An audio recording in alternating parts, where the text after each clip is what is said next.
தமிழகத்தில் பரவலாக மழை பெய்து வரும் நிலையில் 6 நாட்களுக்கு மழை தொடரும் என்று சென்னை வானிலை ஆய்வு மையம் தெரிவித்துள்ளது. நீலகிரி மாவட்டம் கூடலூர், பந்தலூர் உள்ளிட்ட பகுதிகளில் கனமழை பெய்தது.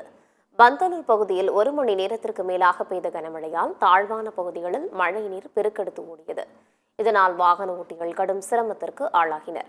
கனமழையின் காரணமாக தோட்ட தொழிலாளர்கள் பெரிதும் பாதிக்கப்பட்டனர்.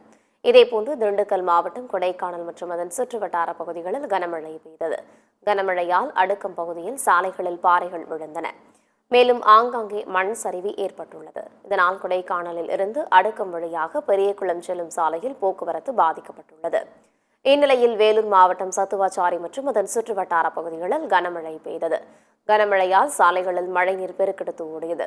21வது வார்டு வசந்தம் நகர் பகுதியில் மழைநீருடன் கழிவுநீரும் சாலைகளில் பெருக்கெடுத்து ஓடுவதால் பொதுமக்கள் கடும் சிரமத்திற்கு ஆளாகினர். அரை மணி நேரம் பெய்த மழைக்கே குடியிருப்புகளை தண்ணீர் சூழ்ந்துள்ளதால் மக்கள் பெரிதும் பாதிக்கப்பட்டுள்ளனர். இந்நிலையில் தமிழகத்தில் 6 நாட்களுக்கு மழை தொடரும் என்று வானிலை ஆய்வு மையம் தெரிவித்துள்ளது. கேரளா மற்றும் தென் தமிழகத்தின் மேல் நிலவும் வளிமண்டல கீழடுக்கு சுழற்சி காரணமாக தமிழகத்தில் பெரும்பாலான மாவட்டங்களில் இன்று மழைக்கு வாய்ப்புள்ளதாக கூறப்பட்டுள்ளது.